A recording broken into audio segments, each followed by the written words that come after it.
And welcome, and thank you for tuning in to, let's try that again. Welcome, and thank you for tuning in to Radio Free Brooklyn. We are not just for laughs, joined in the studio by Timmy Daniels and my co-host, Max Hollander. Why don't you both say hi? How's everybody doing today? Hello there. How you doing? Welcome. Yeah, welcome. Thank you for joining us. I don't know why I'm welcoming people. Nah, welcome. Well, you've That's just your been We job, all welcome right? each other here. It's totally fine. it's a happy place, and you've just been introduced to Timmy Daniels, who welcomes people to other people's shows. Yes. And Do I you, think do you do that in people's homes too? Yes. I like to break in and go, hey, welcome back. Okay. Got something cooking on the stove there. I hope you don't mind. I ate a lot of it. Do you tend to know these people, or are they strangers? No, just strangers. Very nice. Yeah. Very nice. I'm sure they take that well. Yeah. They But love it. it saves you. Right, It saves you right. on food. You got to eat. Yeah, in you this got to town. eat somehow, You got- and I think that's a genius hack, if you ask me. You know, No the one did. first thing I did in this city was a food hack. Really? I guess I'll tell you. I Well, thought don't you know said how- the first thing you did in the city was break into a home and invite people in. no, but for real, the first thing I moved here from Tampa, Florida, and How long ago? 5 years ago, 5 years ago. Yeah, to me. and I really, you got to eat somehow, and I realized, all right, the way I look right now wasn't it didn't look very upscale or anything. I kind of looked like, yeah, that guy's living in his car.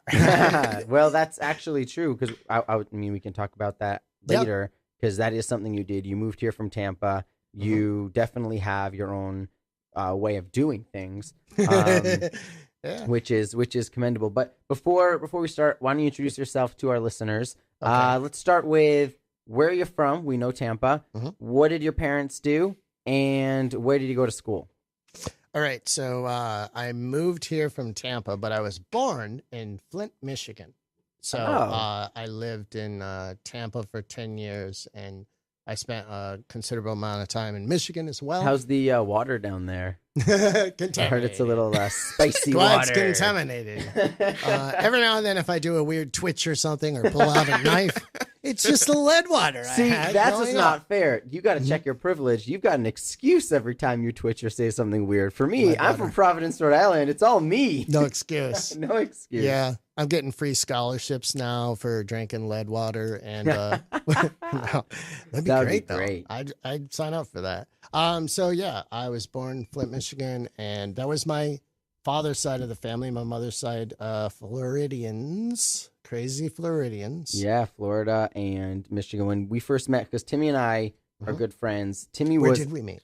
Timmy. We met in a sketch writing class yeah. at the Magnet Theater. But Timmy Right. is probably the first, if not the one of the first, if not the first, comedy friend I made in New York City.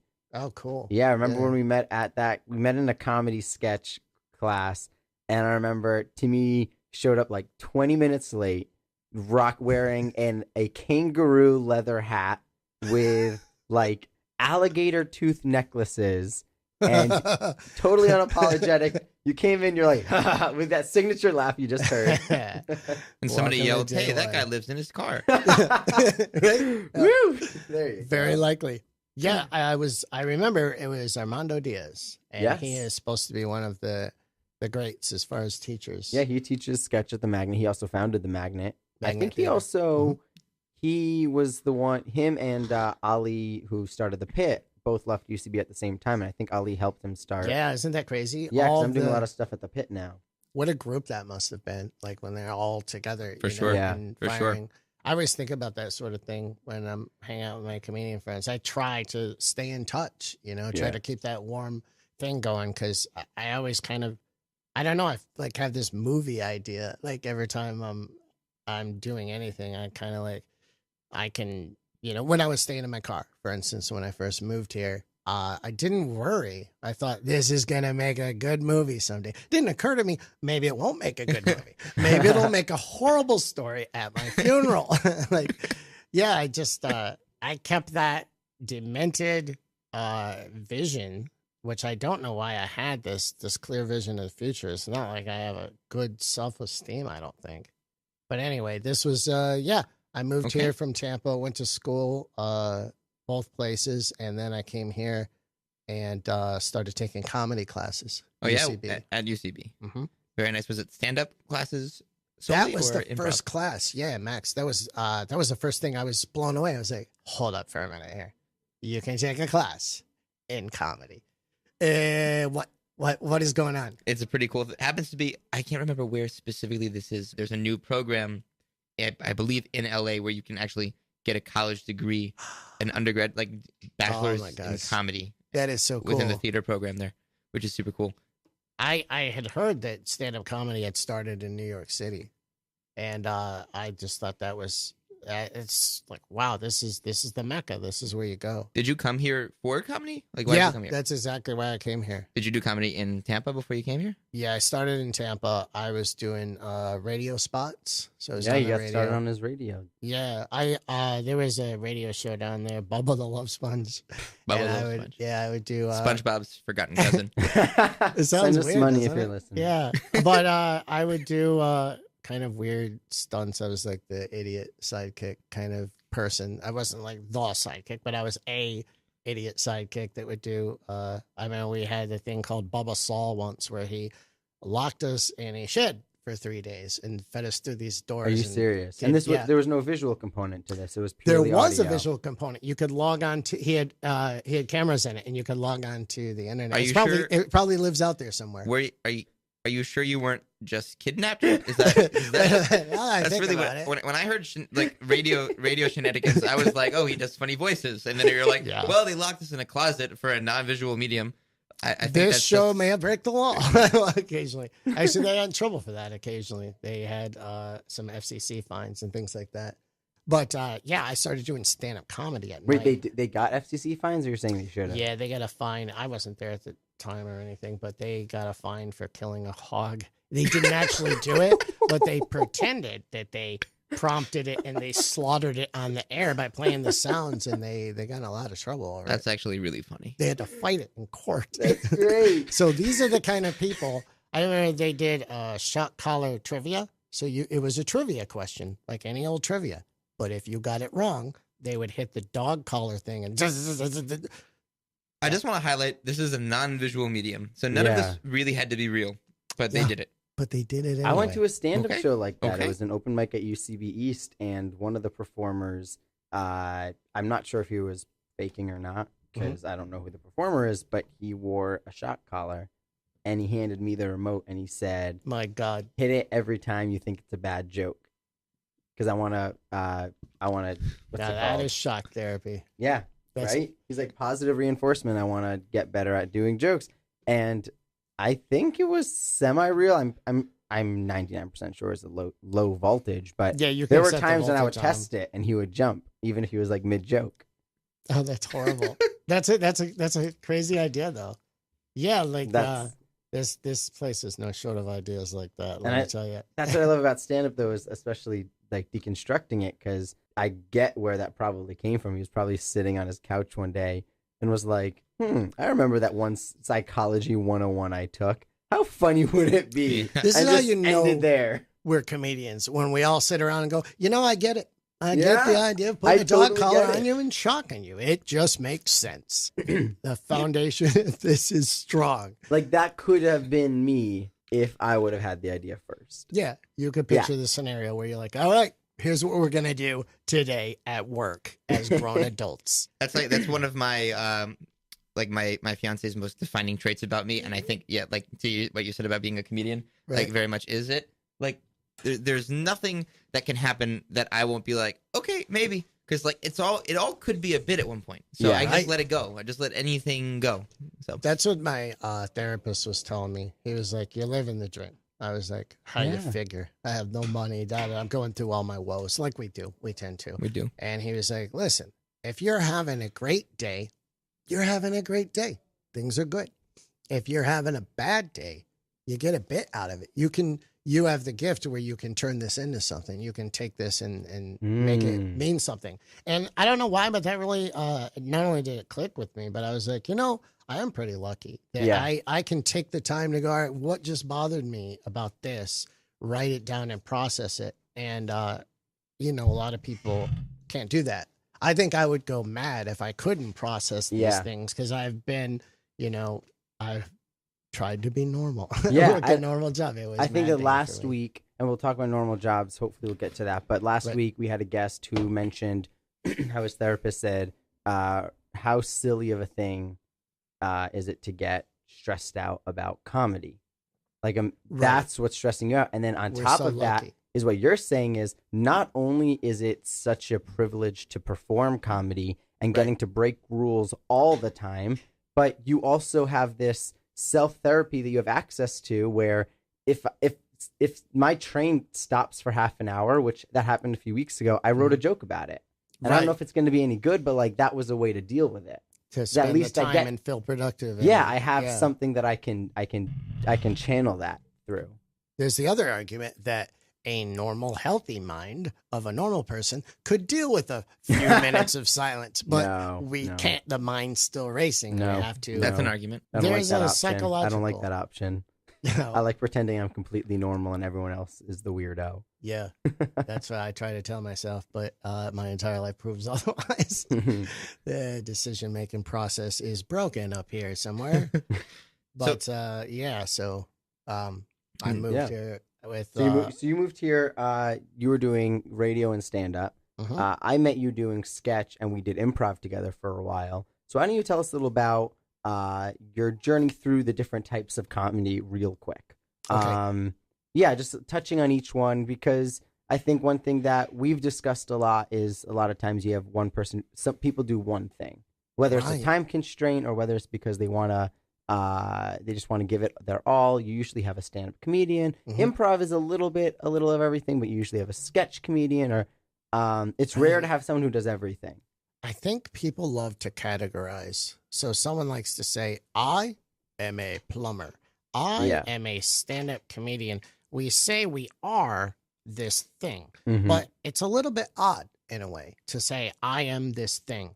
You know, I watched, I was on an airplane doing my travel hacking, which we can talk about later, but I was watching a thing on Robin Williams. And when Robin Williams first did stand-up comedy, everyone, their reaction, if you go listen to these old tapes and videos and stuff, they're like, we didn't know what we were seeing. It was the most amazing thing. We were all blown away as stand-ups. Yeah. And you can break it down as to why. Robin Williams had gone to school not for stand-up or comedy. He had studied at Juilliard. Right. He was a highly trained actor who had gone to festivals in Scotland. Then he spent a large amount of time doing improv. By the time he showed up for stand-up day one, he was really, really good at something. It wasn't stand-up, but all of these things kind of feed into each other. And if he were to say at that point, I am an actor, but I'm doing stand-up now, like he just kind of went with it. Yeah. And I think that in answer to your question, I guess I do subscribe to that to some extent. I identify with being a stand-up comedian. Okay. You know, there's something about that life that just feels, I make sense. When I tell that to someone and they look at me, they go, yeah. Like, even in the office I'm at, when I say that, it's almost like I'm saying I'm a little bit slow. They treat you like, no, it's okay. He's a stand-up comedian. Like you can, there's a truth to that. But I also feel like stand-up is the purest form. So if you tell someone I'm a stand-up comedian, they're like, oh, you do comedy.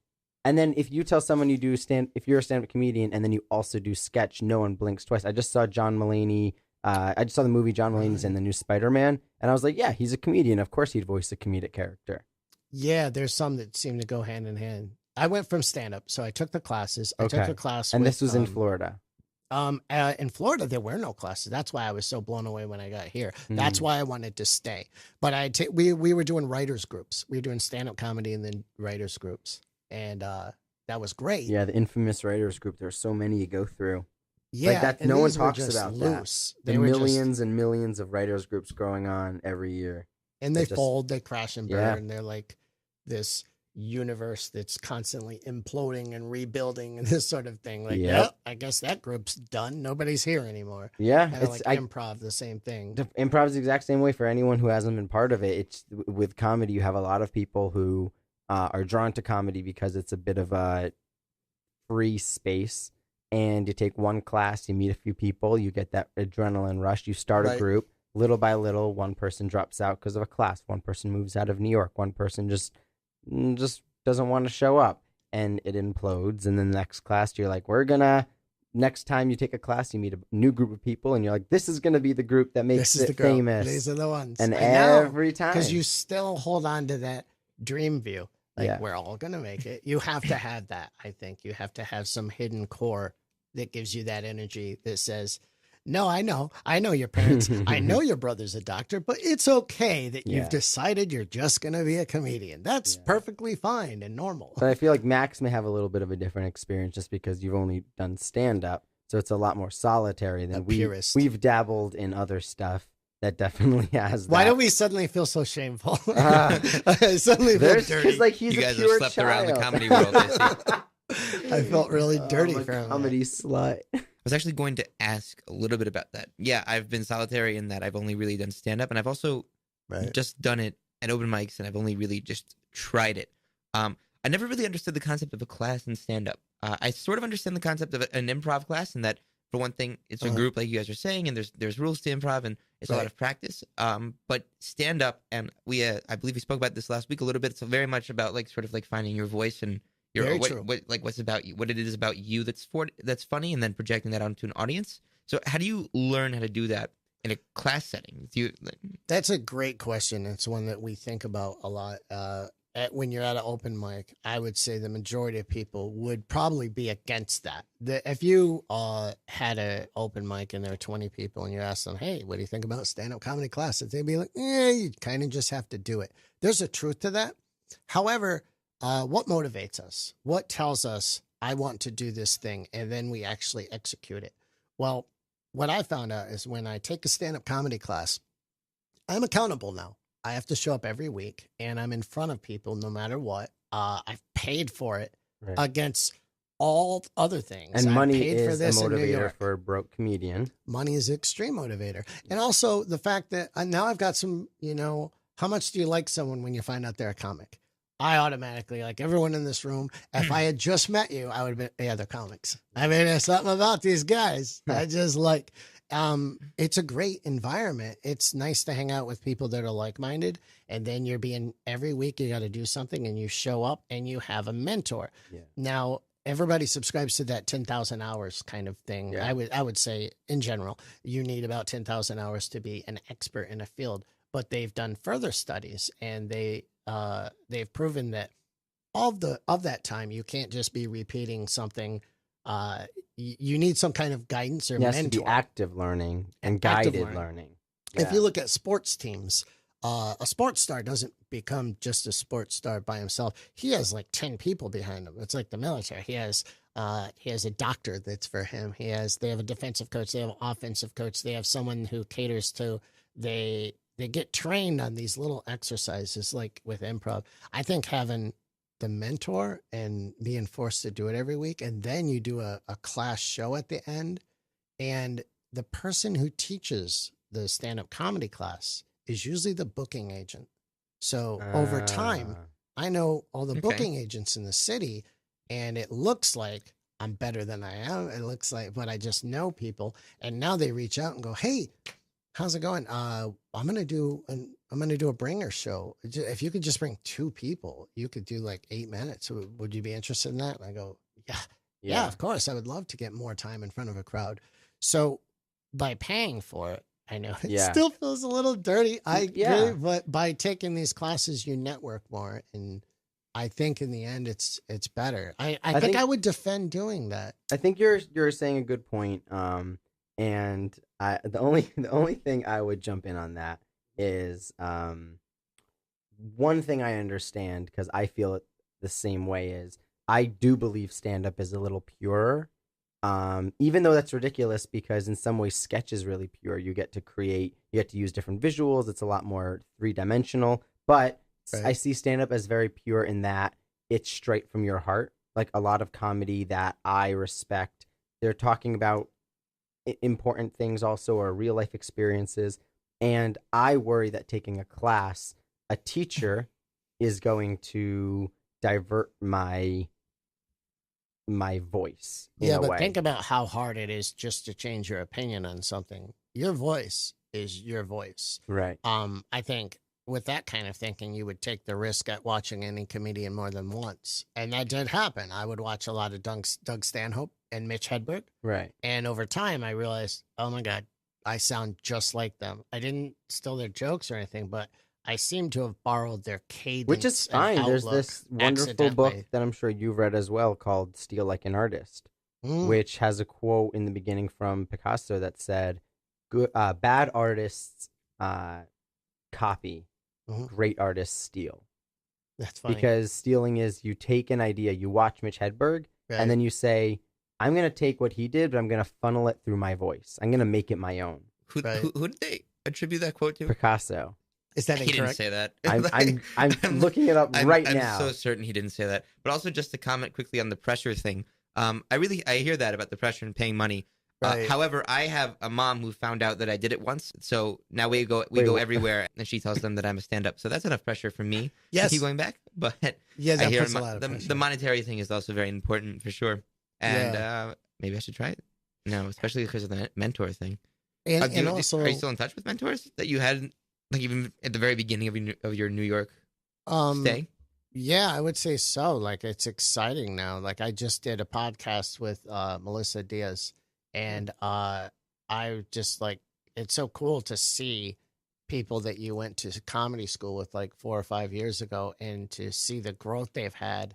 And it inspires you. You know, I'm starting to see people that I was taking classes with, and some of them are headlining. Some of them are doing hour-long shows. Some of them have moved on to acting, and they have good roles. So. Yeah, one of our mutual friends just moved to Las Vegas for a show. It's crazy. Yeah. Right? And what show?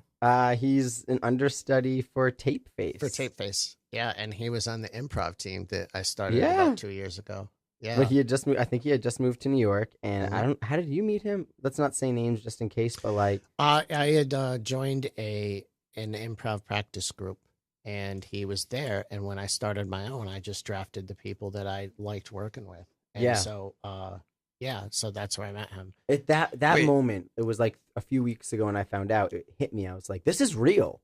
Yeah. Like, this is it. That happens to me sometimes. I start looking around. I go, I need to take a moment and breathe for a second because you get so busy. I'm like, this is kind of cool. I know people on multiple TV shows right now. I know people, that are doing really cool things. I know someone who's on the Hamilton tour that I went to school with at the theater school. That's crazy. And to keep things, I guess, linear on this, so the stand-up comedy classes, that came first, and I couldn't have enough. And like you say, there wasn't a structured format for, well, here's how you become a comedian. First, you get a degree, and then you get a master's in stand-up comedy. And, of course, you get your PhD in stand-up comedy. Har, har. And then I started thinking, well, why isn't there? And if there was, what would it look like? And I was bound and determined to take every single class. I'd read a book from Steve Martin, and Born Standing Up. Born Standing Up. Incredible book. Incredible book that I read thanks to Max. Yes, he gave me the book, and I read it. I do the same thing. I recommend it to people all the time. There's a line in there where he talks about, listen, don't print out a business card. Don't make yourself a web page. Just get good. Yeah.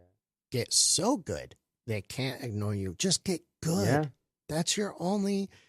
If you get good, everything. No else one will can fall ignore into you. place. Be too good to be ignored. Yes, and then another author, Cal Newport, wrote a book, "Too Good to Be Ignored," or something like that. So good they can't ignore you, I think was the name of the book. And that's the book where from, because I'm an artist. Thank you, Picasso. We're artists. We're stealing that. Did you fact check that by any I chance? did, and it was a really long article, but it said it had been in the past attributed to Stravinsky, and Steve Jobs is the one who attributed it to Picasso. So someone said it. There was an error along the way, and we are continuing the error with reckless abandon. Okay, so if anybody asks me, I'm going to say that Ellie said it now. Yes. You can tell me this the is host a quote from a guy who works Brooklyn Free Radio, and he said it last week. I have to jump in and say it's Radio Free Brooklyn. Radio Free Brooklyn. Thank you for coming to my TED Talk. We can just talk about, there's that show with Daniel Radcliffe, The Life Cycle of a Lie. Have you seen ads for that? No. But it got me thinking, just because you guys said that. The Life of a Fact. Life of a Fact, and how like that happens. Something like that. And just thinking to tie that into stand-up comedy, I definitely used to think things were true because I heard a stand-up comedian say it. Oh no, I did. When I was a kid, whenever I listened to stand up and they would have these like insane stories, I would be like, how did that happen? He was just there when they were doing, and like that prompted me to do a bunch of like stupid, ridiculous things as a teenager because I'm just like, this is how you have funny things. You do the stupid stuff. And then when I was older, and they're just like, oh, that was all fake. I'm like, so I went to a random graveyard at like 3 a.m. for no reason. There's no rule that says the joke had to have happened. Yeah. like you have that joke, you're like, I moved to New York from Tampa with nothing but a crate of oranges. Oh, yeah. And like 5-year-old me would have been like, how did he fit those in this car? Yeah. You know? I had said something like, don't worry, I had an emergency kit. But unfortunately, it was from Tampa. It was a crate of oranges, some green flip-flops, and a loincloth. Something like that. I can't remember the structure. Yeah. But yeah. Like, but it didn't happen like that. But there's some truth in it. Yeah. I moved here from Tampa. You did move here from Tampa. So jumped into sketch, stand-up, improv. Improv was next. Yeah. The reason that happened is so now fast forward a couple years. I'm in New York. Things are going a little bit better. This was what? Right around when we met? Just before we met. Okay. Can I ask just before you go on to get a better picture? What are you doing while you're taking these stand-up classes? Like, what are you doing here? Well, that's a story in itself. It's like I was telling you about that. My first thing here was a food hack. Well, I figured out if I put a suit on, a nice suit, I could walk into a hotel and look like I was staying there and get the breakfast. So I'd put a suit on, go upstairs, come back down, and just grab myself a nice breakfast because most hotels have a free breakfast, and I needed to eat. So people don't hand in their keys; they throw them on the ground. So I would have a key just in case someone asked, and I would just, if someone asked, which they almost never did. Did you have people asking you? Because I think that would scare me the most. Only one time did anyone ask me. Is this like? Are these like Hampton Inns or are they like Comfort Inn, like Holiday Inn is a good one. They all have breakfast in the morning. So if you're not going to, if a guy comes in with a suit, dead of winter, so cold for a second, but they're not going to go, I wonder if he snuck in here and decided to come in just for an orange juice. Like they just assume, like nobody's IDing people at the breakfast. So this is when you were living in your car at this point. So when I was living in my car, yeah. I figured out that, and then I figured out how to. So at the time, your main expenses were gas to run your car for the night. That was it. Yeah. Parking's pretty expensive. And instead of paying for an apartment, I paid for comedy classes. And you found places in like Brooklyn and Queens to park overnight. Yeah, I found a really good spot where nobody would bother you, and that worked out. That's pretty wild. You've got a real life comedy origin story right there. I know that's a Jim Carrey story. It's crazy a little bit, but it was also like it was exciting enough, and I didn't worry. To me it was like there was this great relief. Like this is what I should be doing. I just had that sense, and the sense was so strong that it was uncomfortable, but so was camping. But we do that. I saw it as this great adventure. It's great. Like I'm going to reflect upon this and be happy that I did this. I can live with this choice. I'm sorry. Continue, please. Please. But so then I started figuring out you could get free offices. There were these coupons. It was a place called Liquid Office or something like that. There's some other ones, and they had emailed all these coupons out to people, but I had a lot of email addresses. And so I had a whole bunch of $100 coupons. So I just cashed them in. I started going to these offices. I was like, wow, this is great. I can write comedy in here. At night, I'll do my show and then I'll sleep in my car. So I was doing that. And, they would approach me sometimes and they'd say, hey, you could get an office here regularly. I was like, I'm good. I'm here. Did you mention money and dues? And they didn't know because they were getting money from the website. So they assumed I paid. They didn't assume I was living in a car and used a coupon. Show up in a suit. They're like, oh, wow, pretty neat. This guy's a comedian. And this was an intentional thing. Like every day you'd make sure to look your best and your timing. Yes, I made sure that I really looked like, I fit in. I had a theory. I called it small footprints.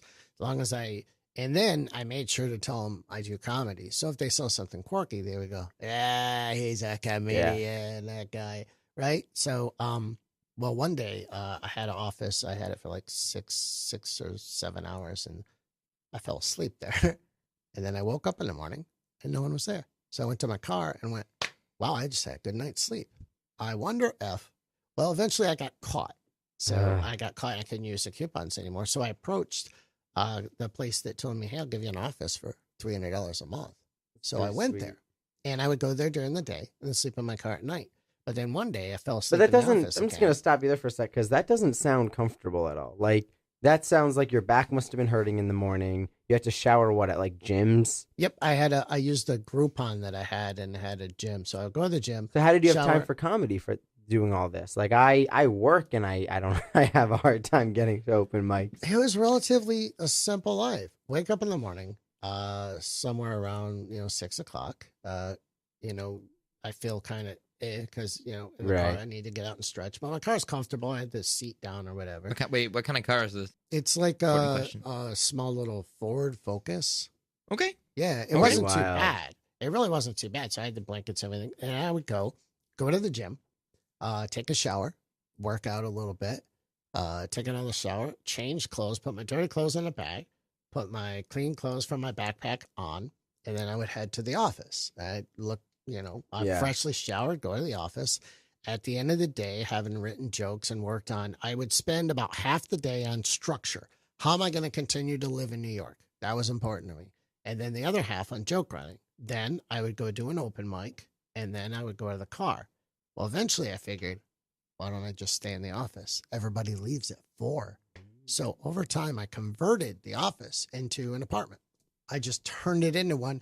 And when people come at 6 in the morning, I had my alarm. So I'd get up, kind of change things over, think things like Murphy bed where everything goes away. It was like a transformer.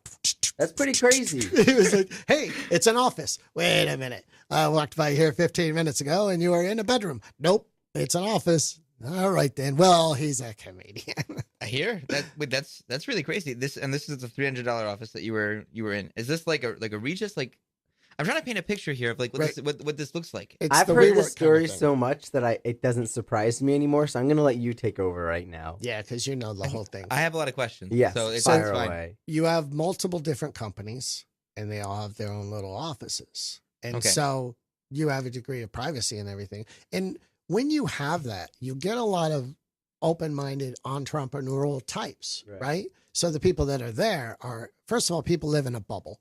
They're not going, I wonder what Mac's doing. I know I got a lot of work, and there's emails to answer.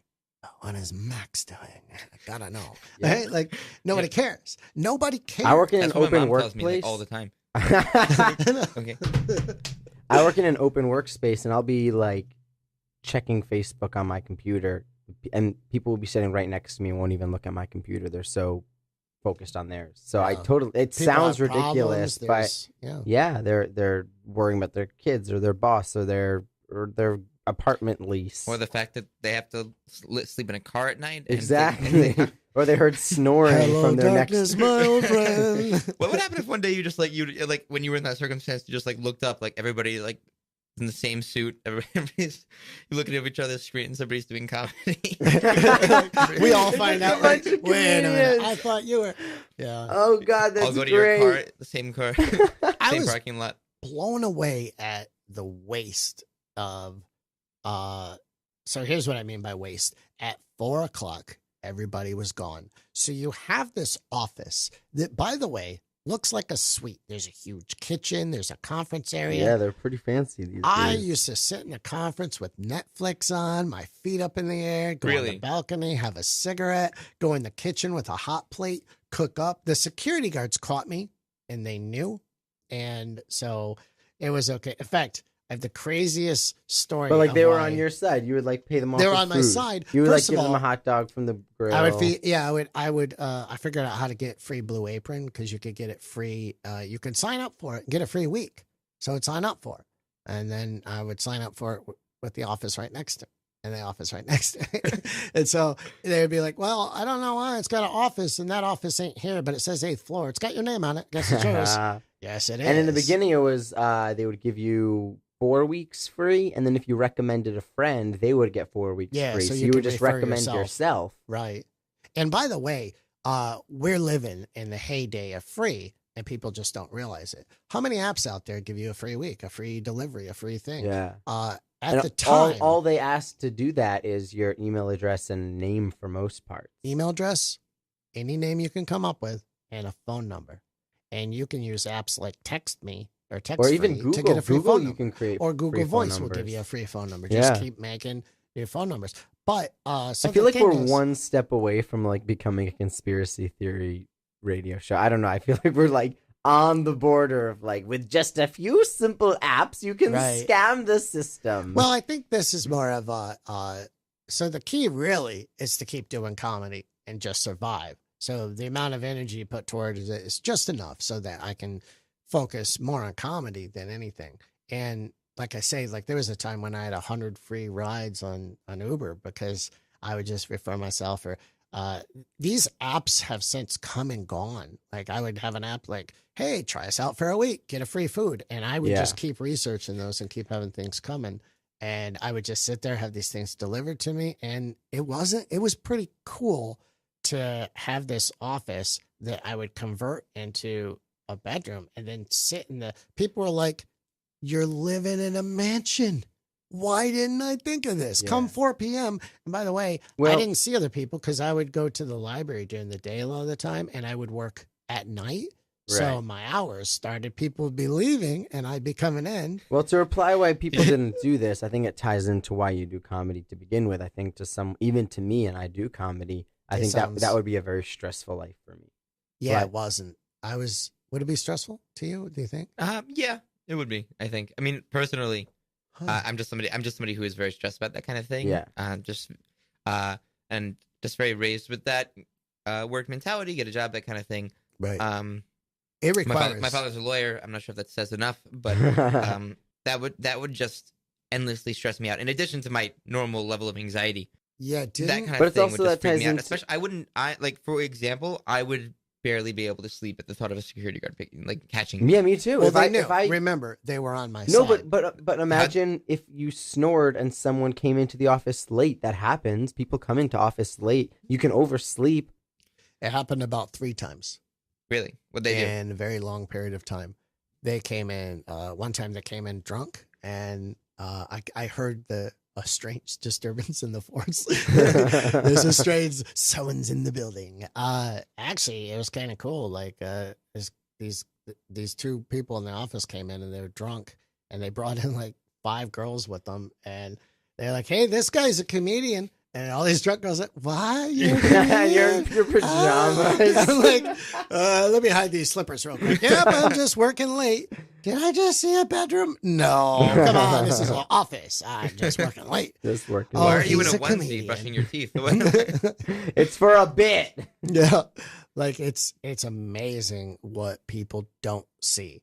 And it's amazing the waste, like all this office, this huge space that I got to live in was just unused after 4 o'clock. I mean, it was great. I mean, I've worked in a lot of we worked in random things. So I always wondered what would happen if you just slept over there. I didn't know that was against the rules. Well, you thought it, and then he was just like, why not try it? It seems to have worked. Takes a lot of, the reason I didn't have anxiety is because it took a lot of discipline.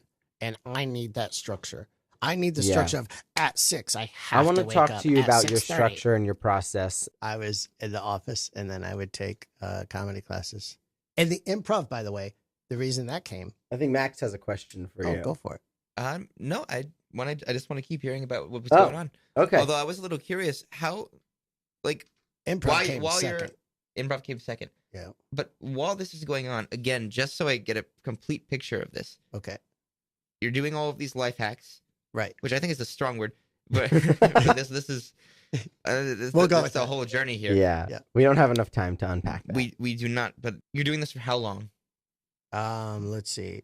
So I did it all through my stand-up classes, which was how long? A couple years, and then it was a while. It was a little while, but luckily, then I started working his way up in life. Yeah, but that was just when you first got here. I do want to ask you though, because this ties into, at least personally for me. So one thing I deal with is focus, and I think the The Dwayne is. Reed terminology is ADHD, and I thought that was really funny, but no one laughed, so I'm gonna be sad for a second.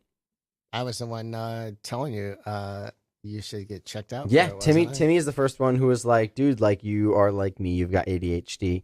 And I just want to ask you, because one thing that is hard for me is, and the reason this would be stressful is procrastination and planning. I get distracted very easily.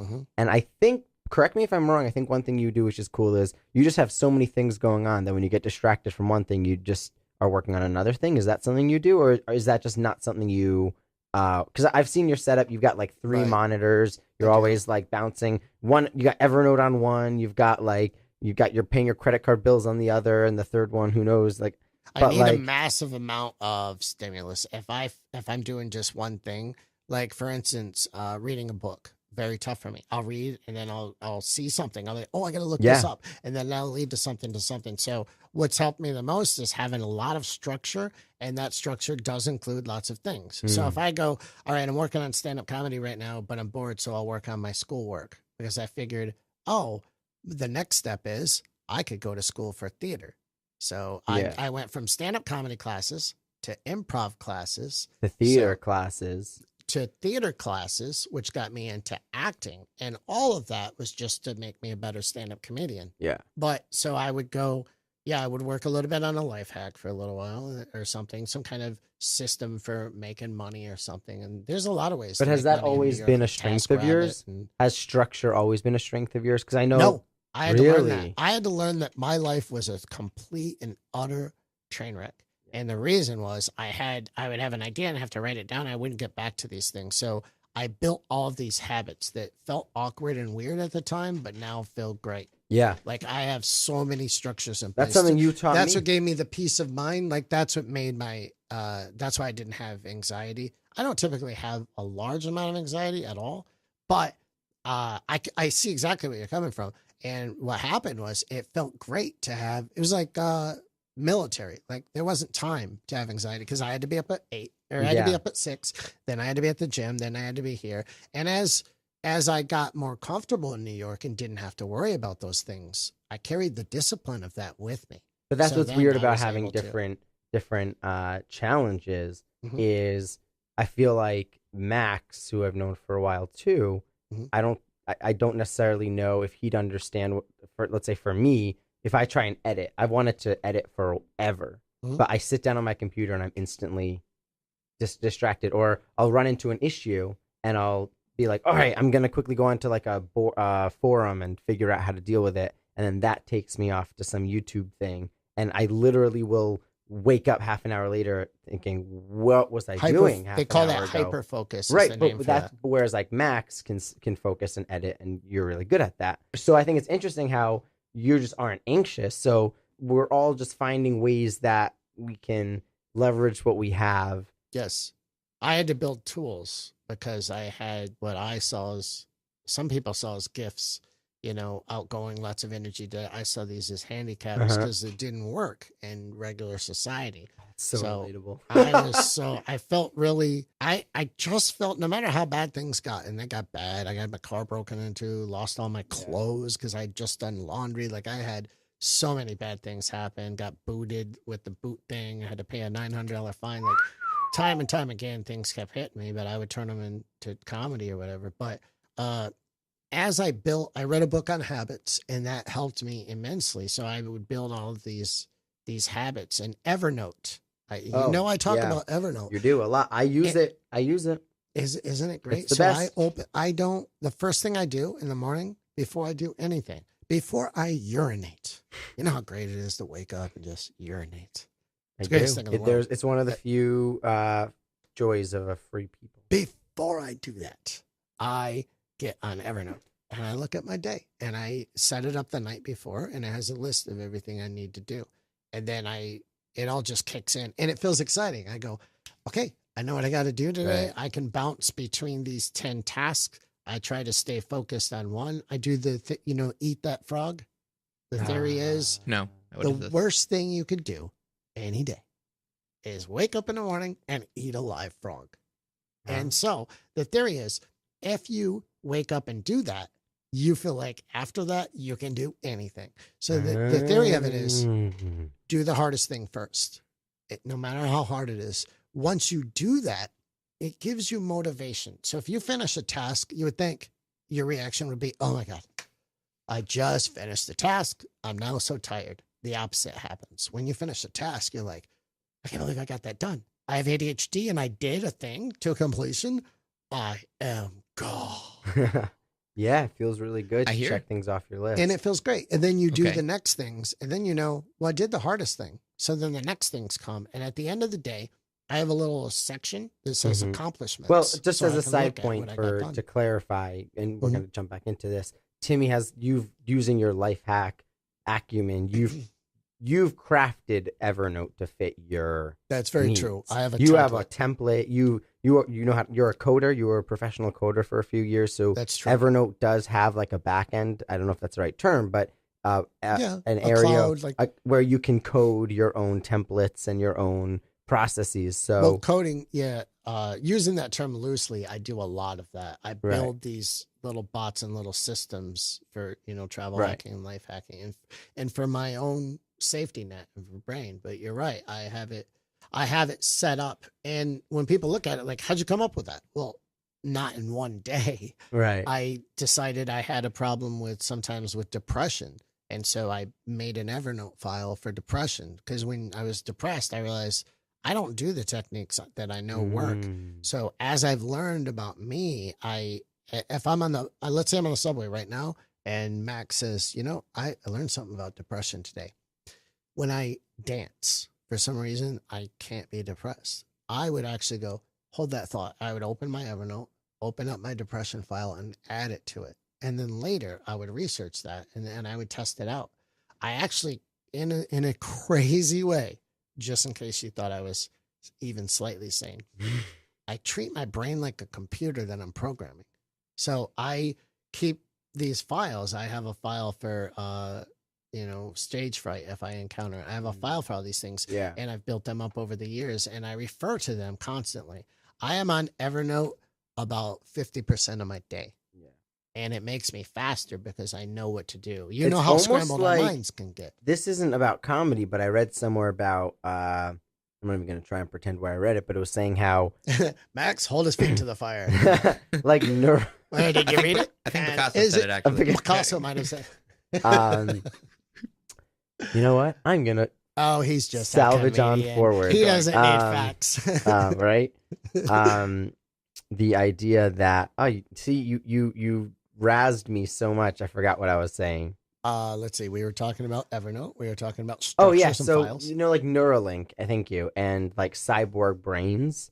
Basically, it's this really interesting idea of how when I text you, right? What am I doing? I'm taking information, I'm downloading it to my phone, sending it to you, and you're instantly uploading it to your brain using your eyes. Two computers talking, and it's all about shortening the gap. So right now what you have to do is every night you have to input using your two thumbs, which is very inefficient compared to a full keyboard. I actually talk to text too. So that's a little bit more efficient. And it's all about shortening that gap. And the closer we get to like that cyborg reality, it's all just about shortening the gap so that it's easy. Like there's less, it used to be you had to type it. Then you could quickly do it with your thumbs with like swipe or T9 or whatever. Right. And then you had now we have voice text and Siri. It's all about shortening it so that the technology, because what you're doing right now is you have a whole technology brain, but you just need the upload and download speeds are very slow. My memory is Evernote. Like if you're like, what's the password for anything? I'd be like, give me a second here. Let me access my memory node. Get on Evernote and, like use. Please don't hack any Wunderlist. Of our Evernotes. No, I don't. I used to use Wunderlist. That term, by the way, when I say life hack and when I say hack, I don't mean breaking into. No, I was just telling our listeners, please don't hack our Evernotes because we have important information on it, and that would be a sucky thing to do. Yeah, you can double protect and password the heck out of them. I do, and you can download. You can have Evernote live on your own server. like instead of their server. Is that what So you do? Yeah, I like to have it on my own computer. So I have a component that's on the cloud, and I have a component that's safe kept for me. Right. So when I get home, so I like to have access to the depression file and stuff like that. But I wouldn't mind if someone looked at it. Like, Imagine some guy in Russia is like, I'm going to hack this. Oh my god, I must dance. This guy has billions. I don't know who he is. I'm not sure. I must. I wonder if when he hacks them, he ever messes up the hack, and he's just like, okay, in order to solve depression, I must dance in a Hampton Inn at breakfast. It sounds crazy, but I think I will try it. Let me try. But I must be wearing suit. Ivan, can I borrow your suit? It says here 3 shots of vodka in the dance. He's like, oh no, this is my Evernote. Timmy does not include this. I just want to point out that like about 5 minutes ago, we actually did become a conspiracy theorist podcast. You were just like, when we're the cyborgs, after when we've gone beyond voice to text. Now we're text at like, is voice. clickety clackety click. I'm hacking your information. Give me all of it. This American, this dancing is very smart. I think it was Picasso who once said, you must dance to be happy. I had to look that up. I must Google this. I'm unsure. Then I found out that a small podcast said it in Brooklyn. I think Ellie or something like this. Ellie Max Timmy. I think that is what the American name is. All right, we have a minute left. I just want to quickly ask you real quick. Forgive us. You've got your we're stuff. only comedians. You've got your stuff like to confess. under control, it sounds like. If you had advice for your 10-year-old self, what would it be? You have a minute. Go. 10-year-old self, keep exploring and follow the fun and keep the habits. Keep the habits going. Build the habits and build your habits, build your life. Yeah, because we are our habits. We're just a series of habits. Yeah. The brain doesn't care if you have a bad habit or a good habit. And I feel like habits is something that I focus on. Quitting smoking, habit done. Jogging, habit added. Delete file, add new program. Yeah. I look forward to when we're right? on air long enough that we can have you back again because you've got a lot to say. Quitting smoking, we didn't even touch upon. There's so many things that listeners are going to say, why did you skip over that thing or that thing? Okay, thank you so much for joining us. And Mother Russia thanks you. And LA thanks you.